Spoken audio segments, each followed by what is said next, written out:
Rowdy hero angry young man వీళ్ళిద్దరి combination లో cinema అంటే ఓ రేంజ్ లో ఉంటుంది కదా. ఎస్, ఈ కాంబినేషన్ త్వరలో సెట్స్ పైకి వెళ్ళబోతోంది. విజయ్ దేవరకొండ మూవీలో విలన్ గా పవర్ఫుల్ రీ ఎంట్రీ ఇవ్వబోతున్నారు రాజశేఖర్.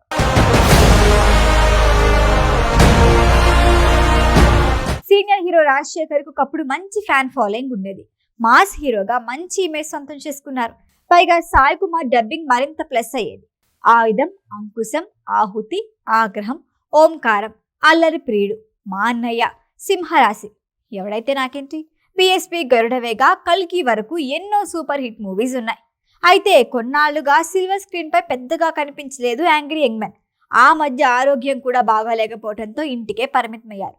నితిన్ హీరోగా వచ్చిన ఎక్స్ట్రాడినరీ మ్యాన్ లో స్పెషల్ రోల్ చేసిన ఆ మూవీ ఫ్లాప్ కావడంతో పెద్దగా కలిసి వచ్చిందేమీ లేదు. ఇన్నాళ్ళ తర్వాత రౌడీ హీరో విజయ్ దేవరకొండ మూవీలో విలన్ గా నటించబోతున్నాడు. ప్రస్తుతం Vijay Deverakonda kingdom finishing work లో బిజీగా ఉన్నాడు.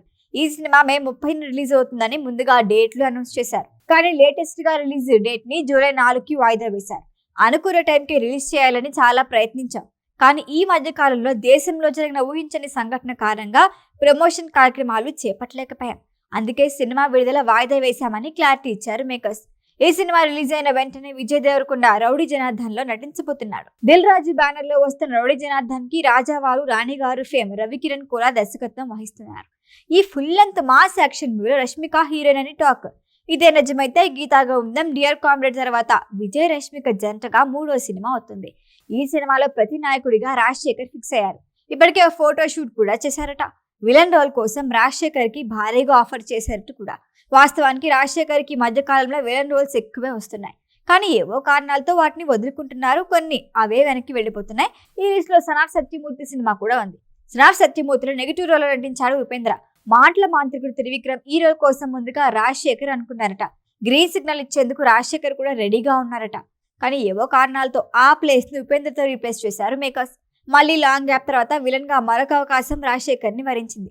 ఈ సినిమా సక్సెస్ అయితే టాలీవుడ్ ని మరో కొత్త విలన్ ఏలబోతున్నాడు అని అనుకోవాలి. లెజెండ్ తర్వాత జగపతి బాబు, యానిమల్ తర్వాత బాబీ డియోల్లా, రౌడీ జనార్దన్ తర్వాత రాజశేఖర్ కెరియర్ మరో మలుపు తిరగబోతోందేమో చూడాలి. ఈ వీడియో కనుక మీకు నచ్చినట్టయితే లైక్ చేయండి, షేర్ చేయండి, సబ్స్క్రైబ్ చేయండి. అలాగే పక్కనే ఉన్న బెల్ ఐకాన్ని క్లిక్ చేయండి.